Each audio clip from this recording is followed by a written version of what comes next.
Donc, Igloo interligens genesis laedantus origo oceano, un acronyme latin qui veut dire les liens qui nous unissent depuis des générations, réjouissons-nous, sont d'origine océane.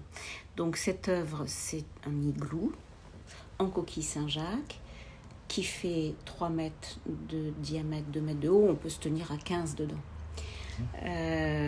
Voilà, j'ai bien aimé comme photo d'accueil parce que on rentre dans mon univers là. C'était une exposition qui avait lieu à Riom, je te montrerai, en pleine Auvergne, et ça pouvait être curieux de penser que je mettais en avant la coquille Saint-Jacques qui venait de Bretagne. Mais quand je fais une exposition dans un lieu particulier, qu'on me confie, en général, ce sont que des cartes blanches. La première chose que je dis, c'est je veux travailler avec les ressources humaines et non humaines du territoire. Qu'est-ce que vous avez en humain? Qu'est-ce que vous avez en non humain? Et de mon côté, je travaille énormément le territoire et je cherche des choses qui vont m'inspirer. Et il se trouve qu'il y a plus de 250 millions d'années, eh bien l'Auvergne, c'était la mer.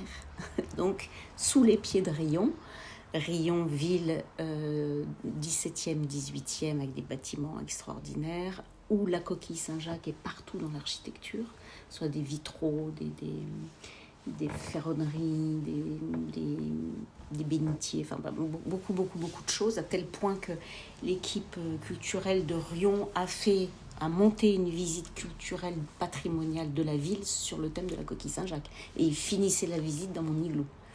Donc j'avais vu juste. Voilà. Et aussi parce que c'était sur le chemin de Saint-Jacques-de-Compostelle. À l'intérieur de cet igloo, il y avait une bande-son de 9 cétacés. Je travaille depuis plus de 10 ans. D'abord, depuis plus de 10 ans, j'ai toujours dit jamais je ne ferai une exposition seule.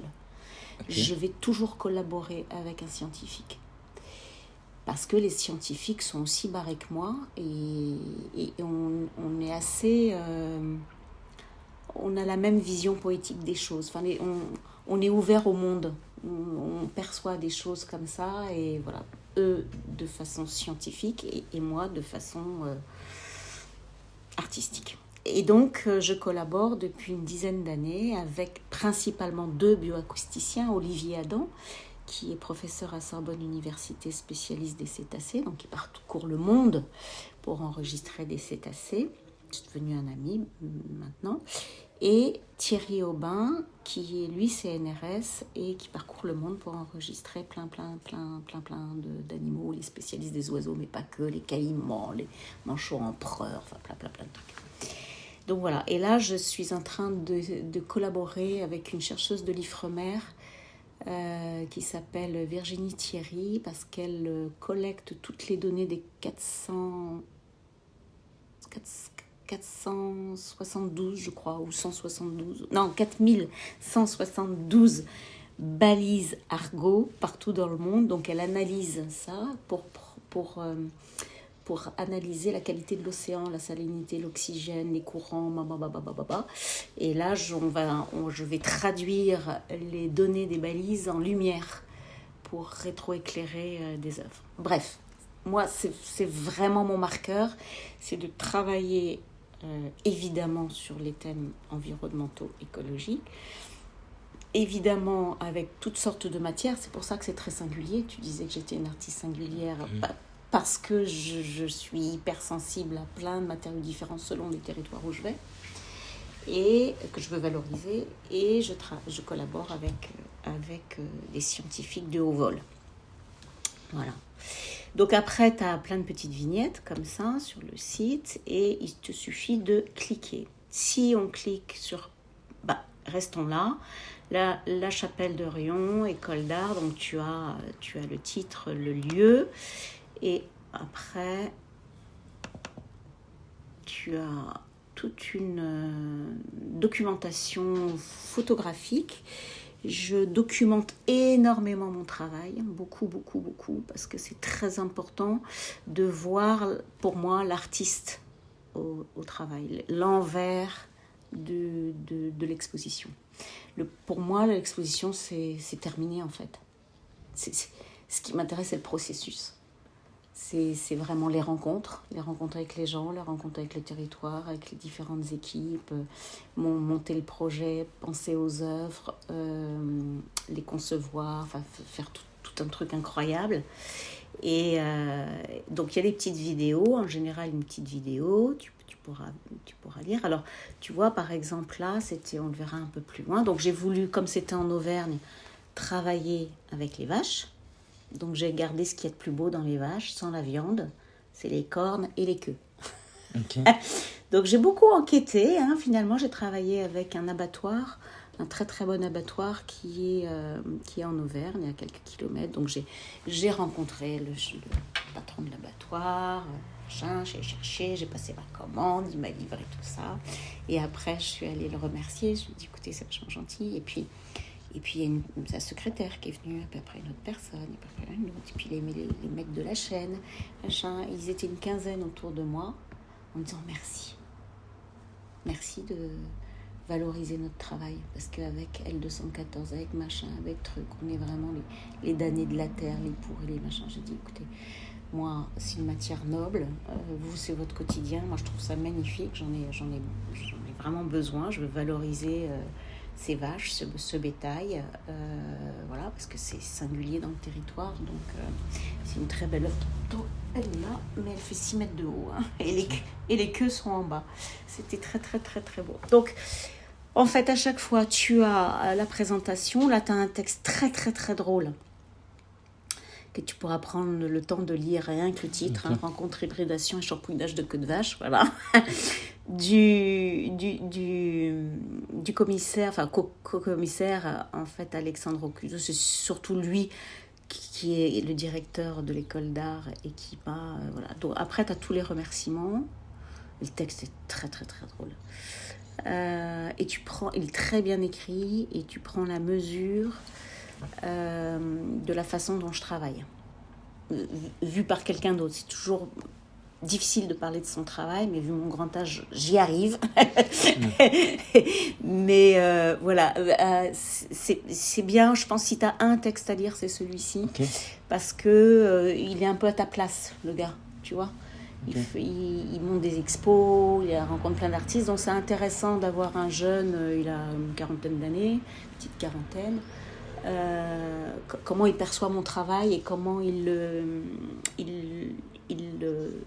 digère et il le donne à voir. Donc beaucoup de photos, tu vois les grandes. Ouais. D'ailleurs, il en parle très bien de cette œuvre. Et voilà, donc coquille Saint-Jacques, de la paille partout. Là, je suis en train de mettre de la paille parce que évidemment, la paille, ça fait partie du territoire. Et on a demandé aux gens de venir au finissage pour récupérer la paille pour les jardins. Okay. Donc je fais très attention d'être dans une démarche vraiment à minimiser mon impact. Voilà, que tout soit réutilisable, recyclé, redonné.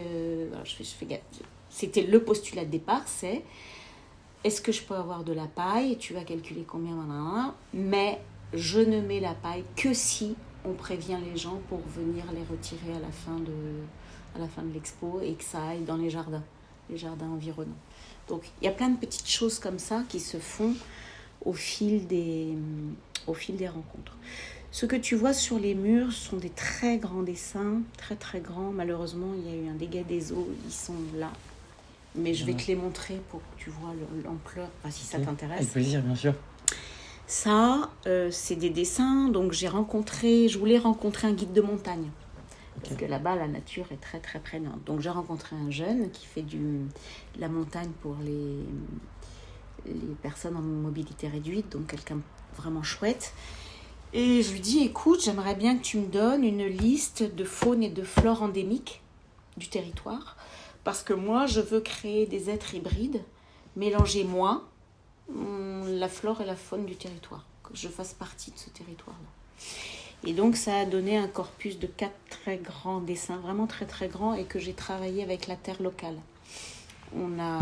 Alexandre m'a dit, tu sais Caro, tu me demandes des ressources non humaines, tu sais qu'on a des très belles terres. J'ai dit, non, j'ignorais. j'étais branchée sur paille et queue de vache et cornes, mais je ne savais pas que tu avais des très belles terres. Allons-y.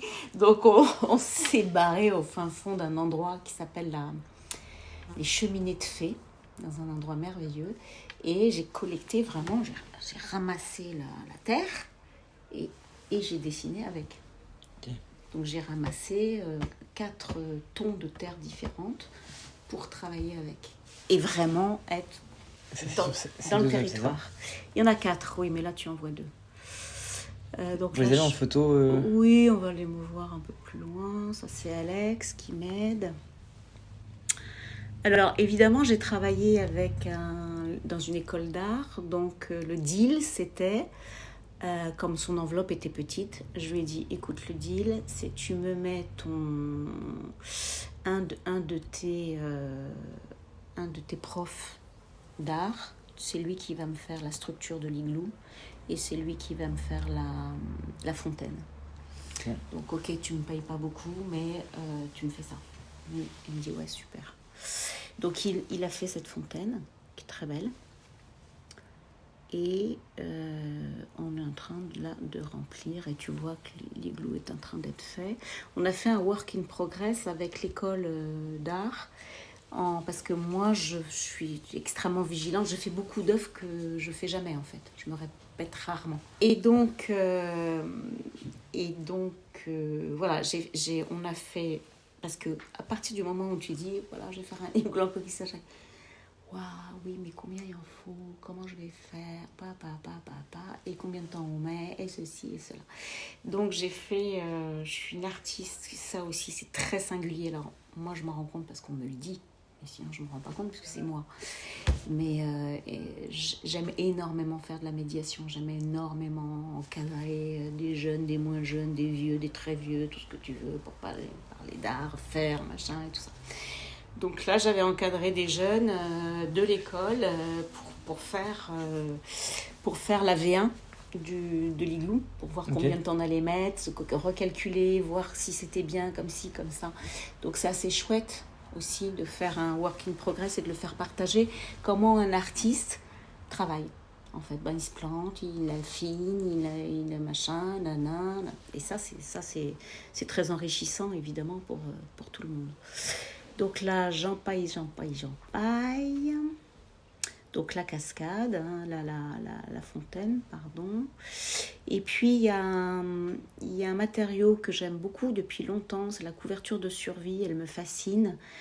Et pour moi, elle me fascine dans son nom, la survie, qui colle extrêmement bien pour nos enjeux environnementaux, d'avenir.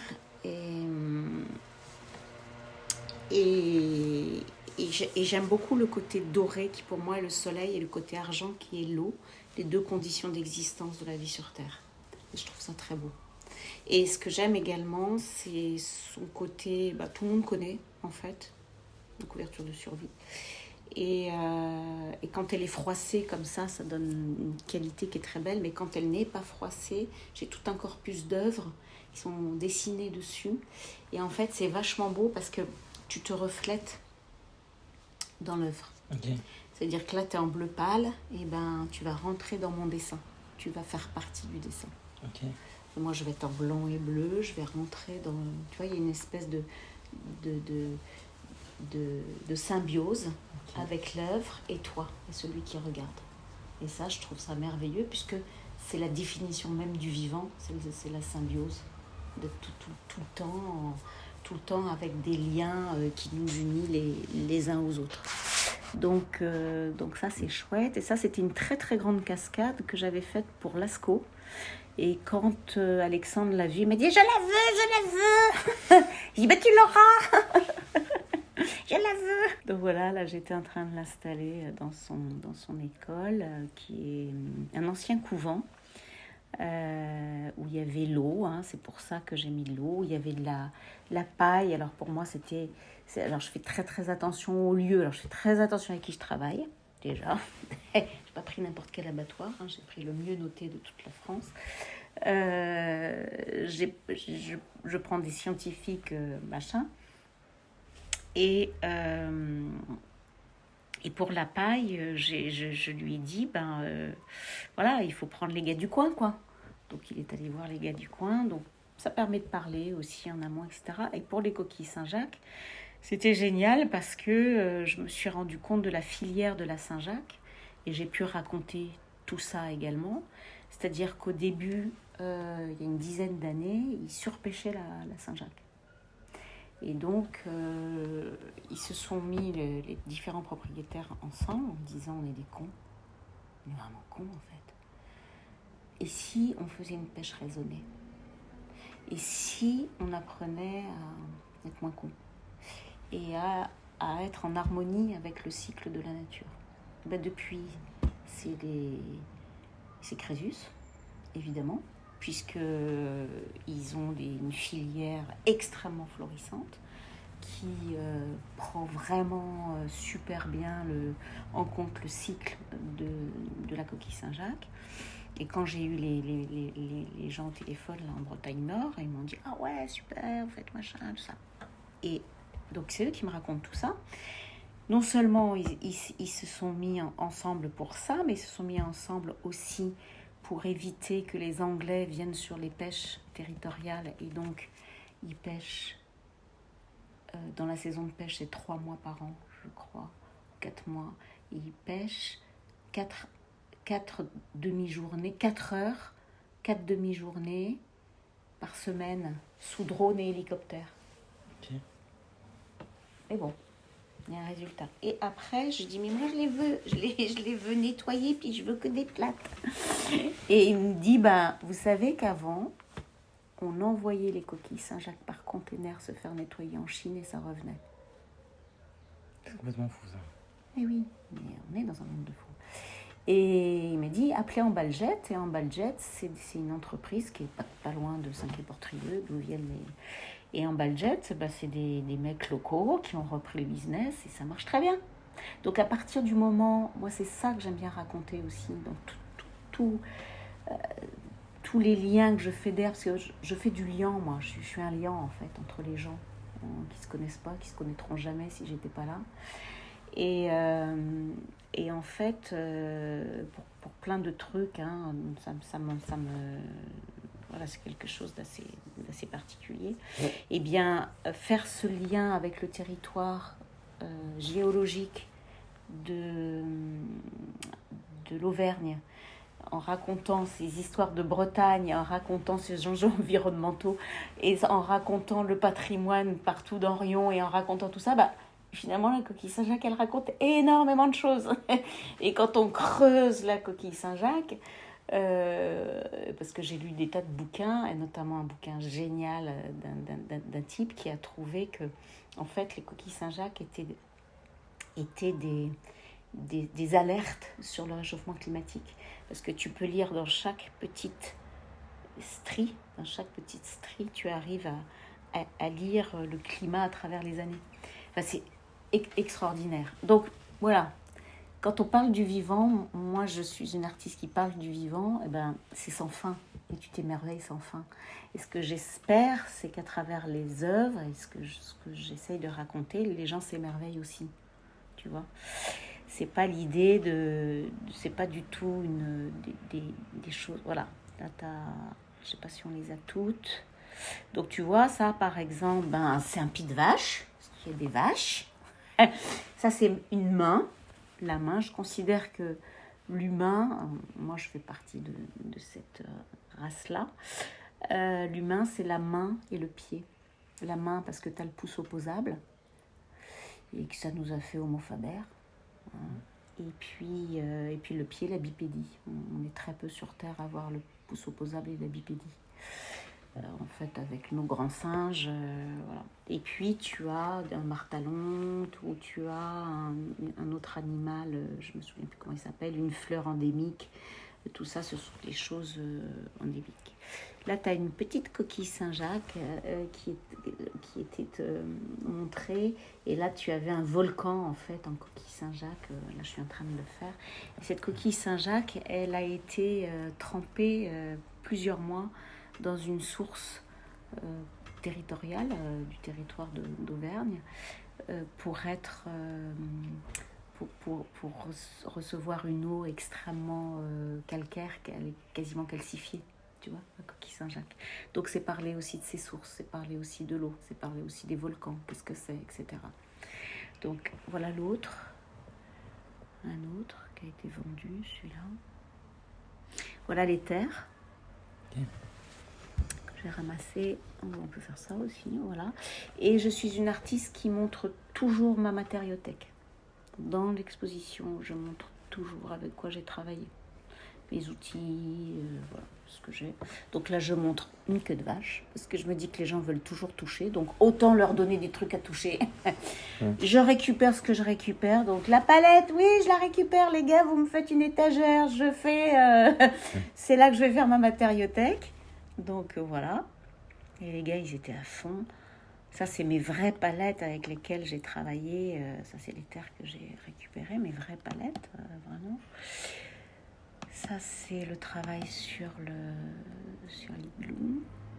Moi, je suis en train de les attacher, de faire tout le montage. Donc, je travaille avec un Fabrice Gaborio, qui est un photographe qui me suit depuis plus de 10 ans maintenant, que j'aime beaucoup parce que je ne le vois pas. Donc, il vient. Et après, je dis « Ah, tu vois, c'est cool. Oh, machin ». Il est extrêmement discret. Il est il est comme ton ombre. Et il est top. Ouais.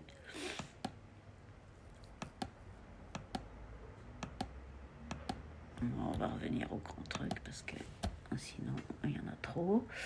Voilà. Donc tu vois, documenter ce travail avec des gestes. Donc Lascaux, c'était une carte blanche aussi. Donc petit film, toujours plein de photos, ça s'appelait Continuum, il y avait un corpus de 1191 œuvres.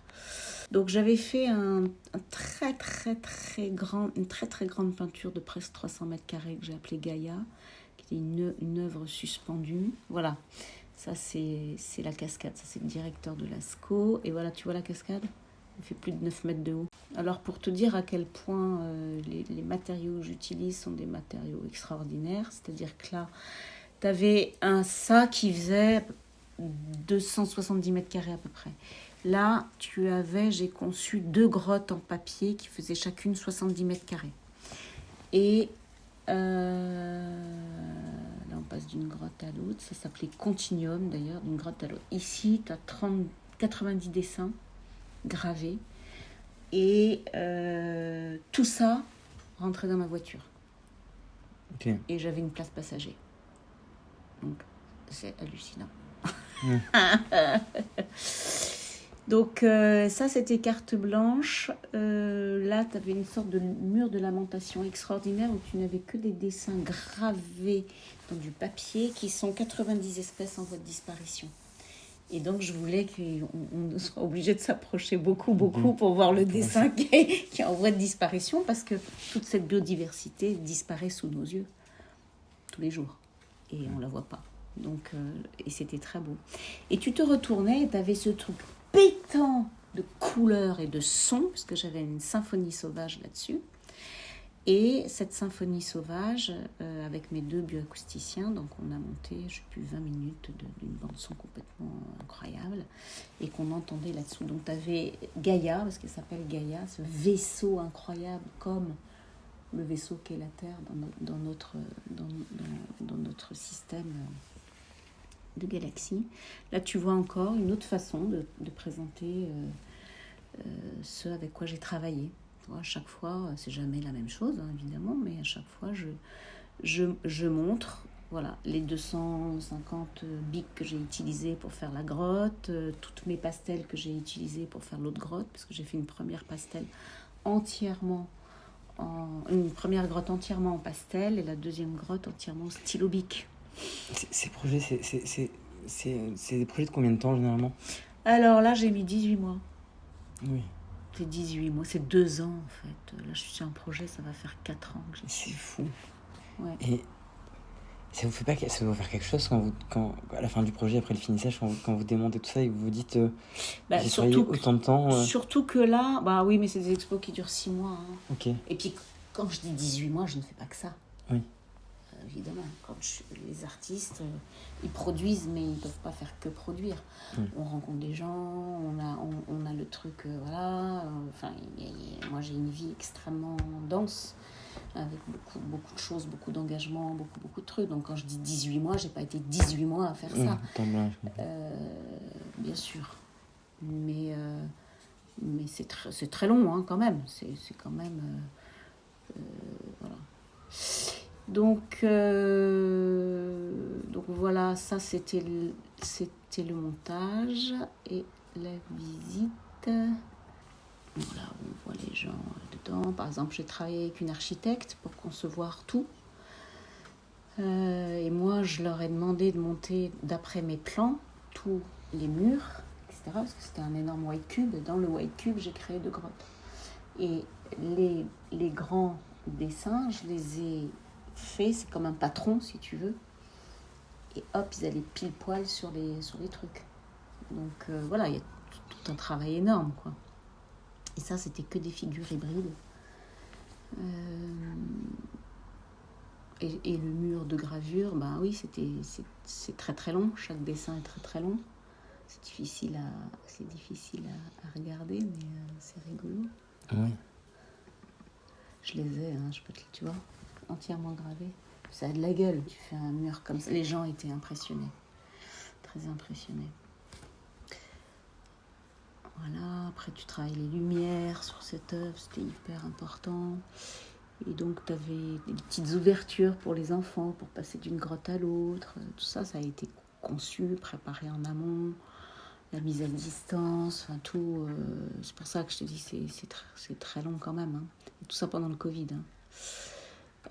Cette immense cascade, voilà. Hop, et les gens... Tu te rends compte de la taille de l'œuvre avec les groupes, tu vois, il y a 30 personnes là, tu vois en dessous. Oui. C'est énorme. Et là, pareil, j'ai travaillé avec... il se trouve que sur le territoire, il y a un très grand fabricant de pastels. Et j'ai travaillé avec eux. Et puis les bics, j'étais en partenariat avec Bic. Je dis, Caroline, combien vous voulez de bic? Je dis, je sais pas, j'ai jamais fait un dessin de 70 mètres carrés au bic. Je dis, nous non plus, on n'a jamais eu d'artiste qu'on fait 70 mètres carrés au bic. Bon, écoutez, on va partir sur telle quantité, puis si vous en manque, vous reviendrez. Je dis, oui. Et donc là, c'était l'évocation de la colline de Lascaux, du levant au couchant, mais au niveau du chien Robot. Tu sais que c'est un chien qui a découvert Lascaux. Okay. Il s'appelait Robot. En fait, c'était 3 jeunes ados qui se baladaient, et puis le chien a coursé un lapin. Le lapin est tombé dans un trou. Le chien a aboyé et ça résonnait. Et donc, ils sont venus voir et ils ont découvert Lascaux comme ça, grâce à Robot. Donc, je voulais lui faire une œuvre hommage. Et donc, c'est une grotte où tu as... là, tu as le ciel et du levant au couchant, tu as des herbes, en fait, au niveau du petit chien. Tu vois, tu as des brindilles, tu as des herbes, tu as l'eau, enfin, tu as différentes choses. Et je trouvais ça assez beau de faire rentrer la nature comme ça. Combien de bics, du coup, au final, tu as utilisé? Alors, on l'a au début, je sais plus, 200, je le mets. Je crois, 200.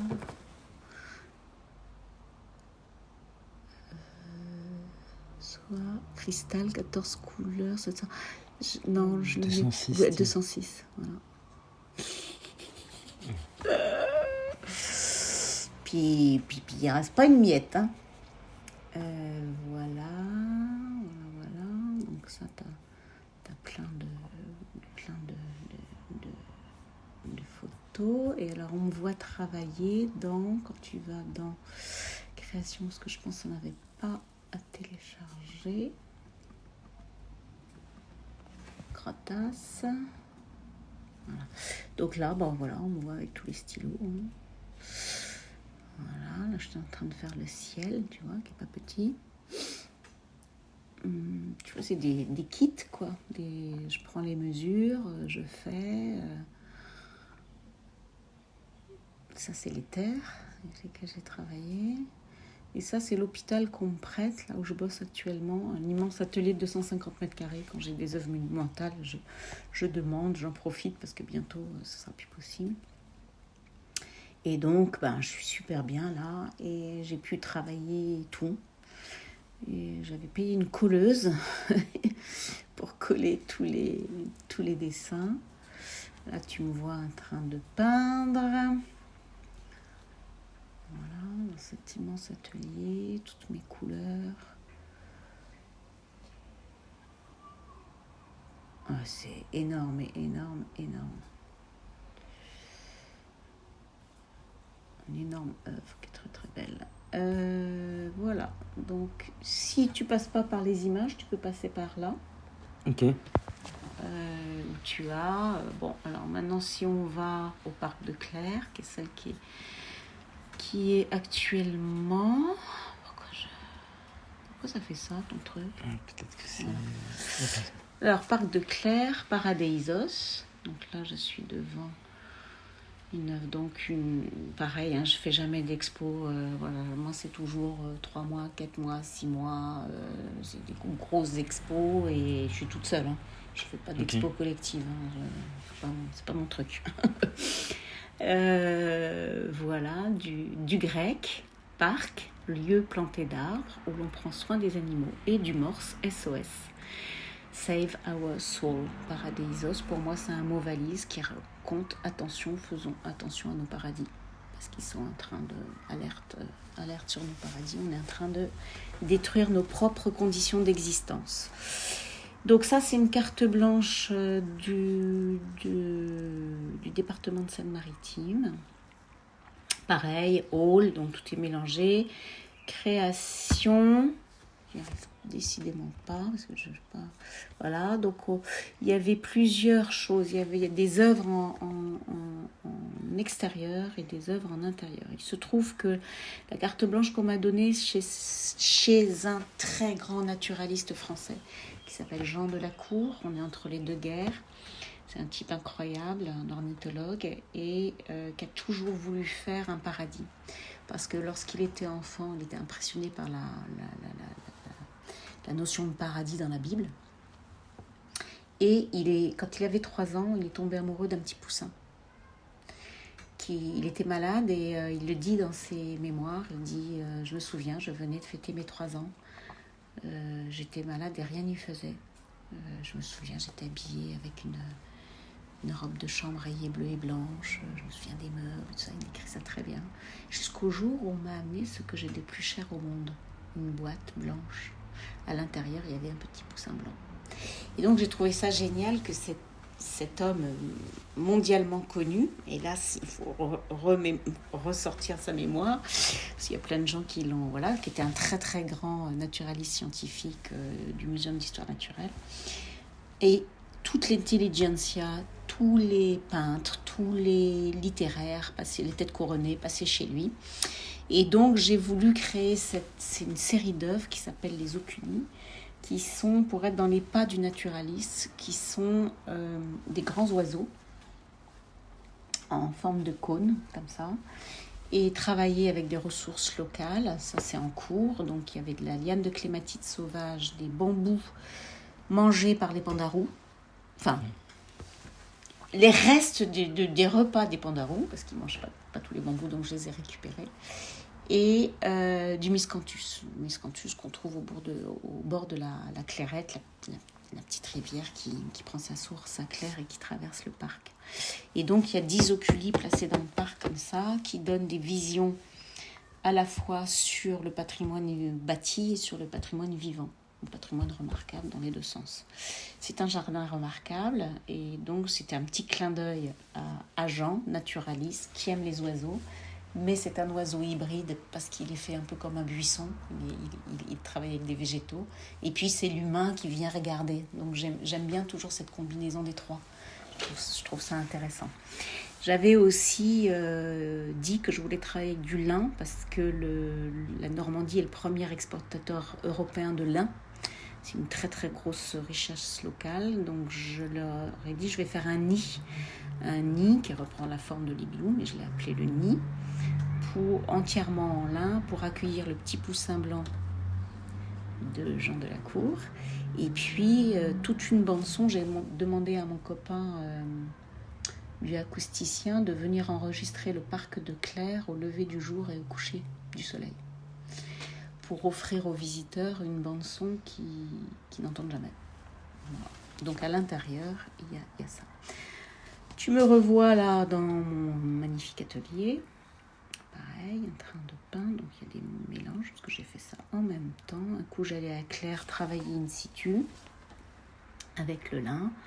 Et un coup, je retournais là-bas pour créer Paradeisos, donc qui sont ces ensembles, un ensemble de 3 opus de paysages entièrement en papier et qui sont en gros des paysages d'eau. Alors il y en a qui disent, voilà, chacun il voit ce qu'il veut, il y en a même qui ont vu des fonds marins, donc voilà. Il y en a qui voient des arbres, des sources, des rivières, des rochers, des branches, on y voit ce qu'on veut. En tout cas, il y a de l'eau, il y a des minéraux, il y a des végétaux, et là on me voit en train de travailler dessus. Donc c'est un corpus que j'aime beaucoup. Chaque panneau fait 5 mètres par 3 et ça c'est extrêmement chronophage. J'imagine.